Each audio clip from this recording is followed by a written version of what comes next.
What's going on, everyone? This is Yash. So today I'm on Wangan Midnight. It's a PS3 title game, one of the last games made by Genki. For those who are unfamiliar with Genki, they did Kaido Battle, the Tokyo Extreme Racer series, and over in America, Tokyo Extreme Racer Drift 1 and 2, which is Kaido Battle 1 and 3. Don't know why they skipped number 2, Chain Reaction, but whatever. So this is a pretty fun game, first of all. The online pretty much died because it's been out since, I believe, 2007, 6-ish. I'm just going to show some of the game modes here. So it has a decent selection of vehicles to choose from. You have to basically unlock every vehicle and car customization option. This game is a little different from others. Physics-wise, it feels like I'm playing a Kaido battle, which is all about driving in the mountain, doing the whole toge scene. But this game uses cards, and I have a good amount of them unlocked. These are your tuning cards, and I usually use GameFAQs or another forum to translate what the cards mean. And you go up to card set to basically pick out which cards you're going to start off with, what your car is going to be tuned with, I mean. So 1 through 5, I believe, is the base section. I unlocked 3 other slots, which right here I have a RB26 engine swap, which is pretty nice. I just pressed a button to get rid of that by mistake, but whatever. But the most powerful thing here is throwing in the RB26. So for those of you who are Deontay Burrs, which is Hayabusa 2JZ, or somebody on Facebook, I'm making a reference that 2JZ has nothing on the RB26 on this game, sir. Anyway, continuing back on topic, these cards represent like the handling package, your performance upgrades, suspension, brakes, horsepower, how the vehicle is going to be balanced, the chassis, the whole 9 yards. Really, it's actually pretty sweet once you break it down. And each part, like each little character, they represent a different tuning company or what they specialize in. So that kind of adds a little great fundamental into the game.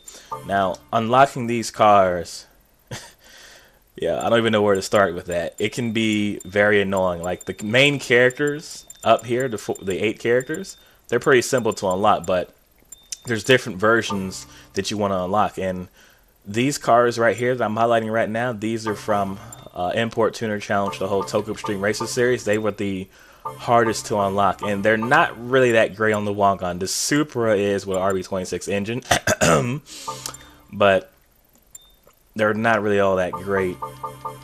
There are some pretty funny things you can do with these vehicles in terms of changing the kits, and as you can see, I have wings on top of an RX-8. Don't ask. It was a default thing.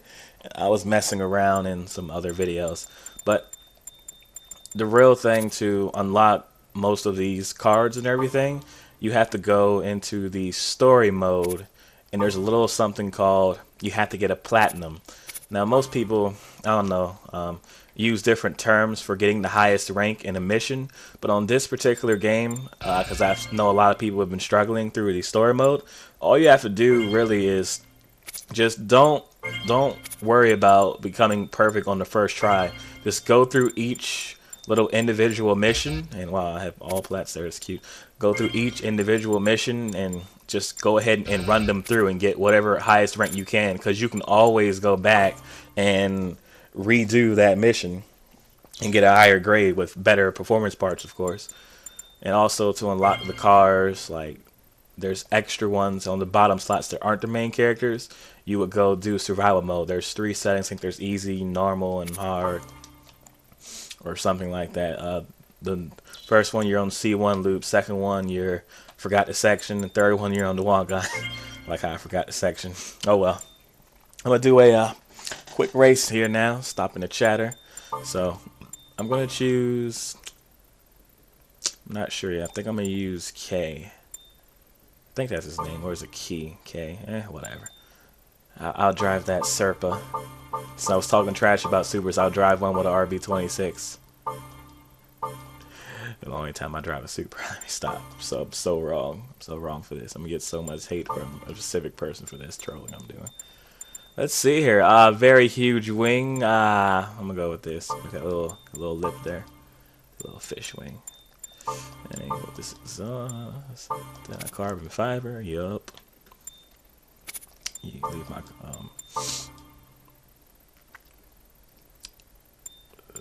who do I want to go against? Let's see here. Flat Racing's R33, even though he left that club. It's kind of hard remembering some of these characters, but I think between K and this guy in the R33 should be a good race. It's been a while since I watched Wangan, so I really forgot a lot of the story. So right here, this is all the sections you can go to.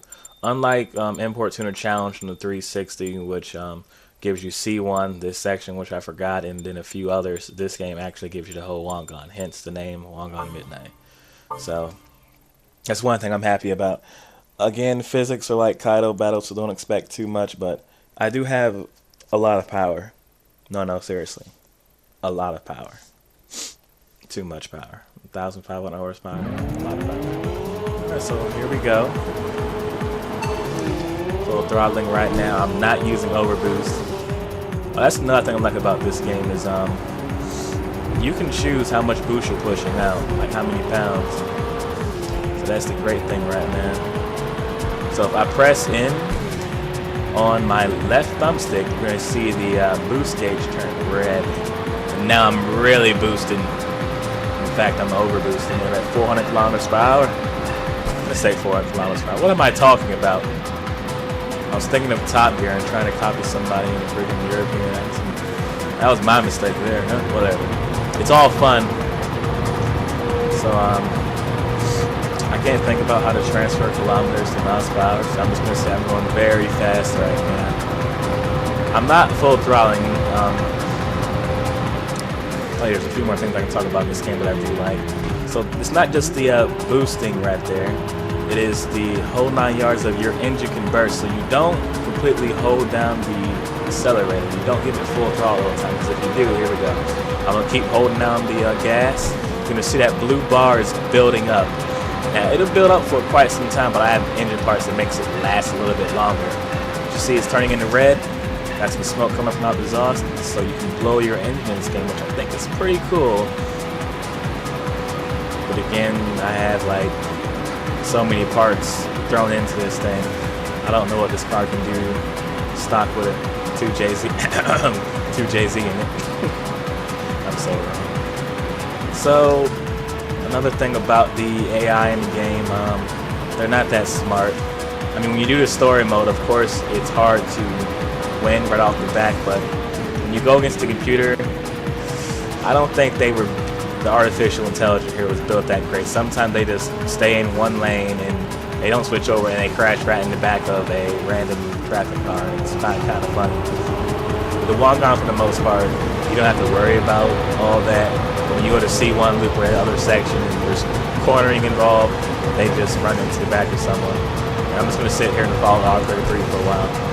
Not sure if it'll hit anyone, but it does happen quite frequently. I think I'll start doing more videos, and even if that does happen, I'll just have it recorded so you guys can point and laugh like, oh, he crashed into something. There was actually 3 or 4 crashes with the computer on the previous video I did with the A86 versus STI. And always, like, the camera changed to another angle right when the AI crashed. So if you stare closely, you'll see that the traffic car moves from one lane to another during the camera switch. Which I say is not too bad there. Go home, you're drunk, you're going too slow. So I'm not going to do this entire race. This is start to finish here. We got quite some distance to go here.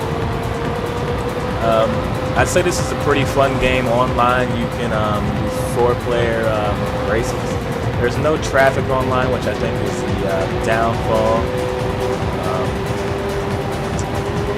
I mean, it's still fun. I had to sit there and think for a minute, but it's still fun. But I kind of feel like there could have been more. Like this game right here, it definitely has a lot of potential. Oh, and for those of you who play Maximum Tune who are wondering, how does this compare to Maximum Tune? Think of it as a simulation style version of Maximum Tune, but the AI should be a lot better than what they have to offer. On this game, it's like they're a joke, but you guys will see me put out like random videos of all these races looking ridiculously close. That's because for entertainment purposes, it looks pretty good. So I'm gonna pretend that I'm a world wrestling entertainment entertainer. I use entertainment twice, but whatever. But I'm just gonna go with that whole concept there and just entertain everyone, you know. So if you have any requests for any battles, any type of races, just go ahead and let me know. If you want to talk about the story characters that you saw in the video, want to have them battle each other, you pick who wins. I'll make it happen. I'll make it entertaining. You can choose whether I continue doing commentary videos like this one, and I'll just keep putting these out. And of course, I'll be putting out initial D videos as well. I think I'll start racing against the AI on there. Another game that has slow AI. But I'm going to show what the top end speed of this Super is real quick. Since we're on this upcoming bridge, so I'm going to overboost. I'm not going to celebrate too hard, but I'm going to get it until I'm in the 400-kilometer range. Very nice. It's 400. Wait, that's 400. Move it up, down with full throttle. How far can we go? Look at that. 419. I'm gonna leave it at that. It can go faster with bending. I'm going up this little steep little hill section. I probably could have blown the engine at that point. Yeah, with the RB26, that's the best bet you can have. By the way, when I say this engine, you can put it in every single car. It's like those cars, just every car gets the same tune. The weird part is, some vehicles, the transmission, the gear ratio is so short and there's nothing you can do about it. So you can have an RB26 or some taxi cab and it's just like, wee, I'm going up to 250 kilometers and I can't go past that because of my transmission and gears. It's just completely dreadful. And I did that whole race. Let's see here. I wasn't actually planning on doing the whole race, but I did it. That's cute. I guess since there's a little bit more time, I'll just show some of the vehicles while I'm at it, and then call this video a wrap. So go into one match mode. I'm not going to show the story characters. For those of you who watch anime, you should know what they drive, so I'll just show all the other vehicles. Well, these guys were in the anime too, but they got crushed pretty badly. So we got the Midnight Runners. Some of these vehicles should be in Forza 5. Just saying.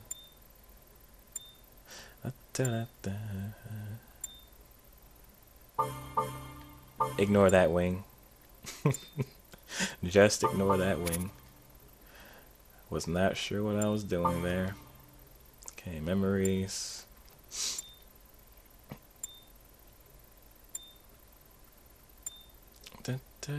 Alright. Just scrolling through pretty quickly. I already went through the Import Tuner Challenge cars there. Oh man, that thing looks like it's a sleeper. That taxi, that RB26 1,000+ horsepower taxi makes no sense. Yo, RB26 van, RB26 Galant, that's what's up. That legacy wagon with the big wing on it. Oh my goodness, I'm in heaven. I'm so dumb. Okay, all right, that's it. So just comment, share this video, like it, let me know what your thoughts are. I'll keep putting them out there, and I'm going to try to be more active in and getting more content out there. I've been so busy with schoolwork, so just bear with me here, folks.